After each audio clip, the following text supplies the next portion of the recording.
এক মুঠো ভাতের জন্য হাহাকার অবরুদ্ধ গাজায়। আকাশপথে ত্রাণ পৌঁছে দেবে আমেরিকা।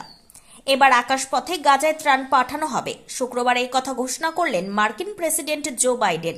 বৃহস্পতিবার ত্রাণ নিতে গিয়ে ইসরায়েলি সেনার গুলিতে প্রাণ হারান 104 প্যালেস্তিনীয়। তারপরেই আকাশপথে ত্রাণ পাঠানোর সিদ্ধান্ত বাইডেনের। হামাসের বিরুদ্ধে ইসরায়েলি সেনার সামরিক অভিযান শুরু হওয়ার পর থেকেই বেড়েছে গাজার আমজনতার দুর্দশা। ত্রাণের ভরসাতেই তাদের দিন কাটছে।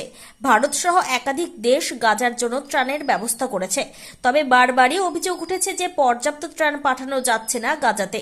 এহেন পরিস্থিতিতে বৃহস্পতিবার ভয়ানক ঘটনা ঘটে পশ্চিম গাজার নাবুলসি এলাকায়।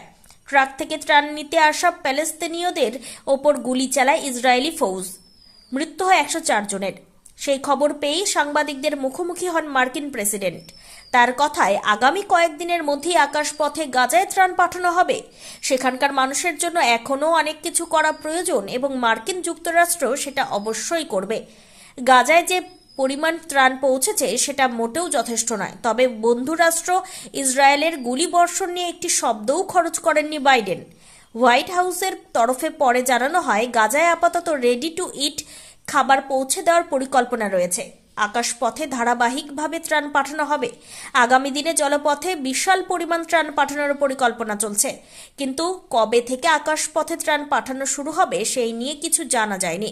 উল্লেখ্য, জর্ডান ও ফ্রান্সের মতো বেশ কয়েকটি দেশ আকাশপথে ত্রাণ পাঠিয়েছে। তাতেও দুর্দশা কমেনি গাজার আমজনতার।